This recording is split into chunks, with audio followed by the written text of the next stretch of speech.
morning mga boss. Nautusan na naman po tayo bumili ng mantika. Ito na naman tayo. Siya nga pala, may isa akong importanteng maintenance tip.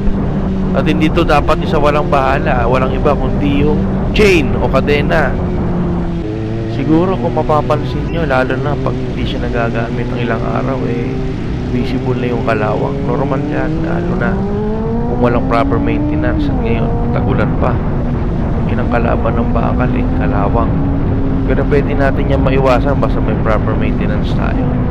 Pakamahal pa naman ng big bike chain kasi nagre-range yan around 15 to 17,000, kaya talagang mahapdi yan. Kaya napakalaga na alagaan ng chain, dahil pag nasira ang chain, dapat palitan mo natin ang sprocket mo.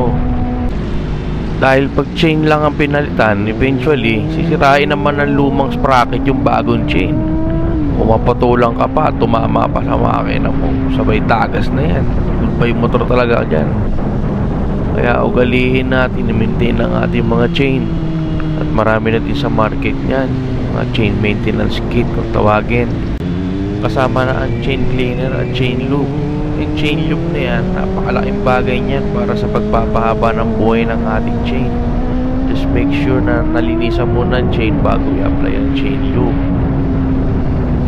One more thing mga boss, bago ko tapusin itong short vlog natin, soon magla-launch nga pala tayo ng official motovlog page natin. Kaya see you there mga boss. Dahil marami tayong surprises na ihahanda, giveaways para sa ating mga masusugid na follower. Okay mga boss, I hope may natutunan tayong bago at huwag kalimutang i-follow ang page for more updates. Ride safe, stay safe, peace out.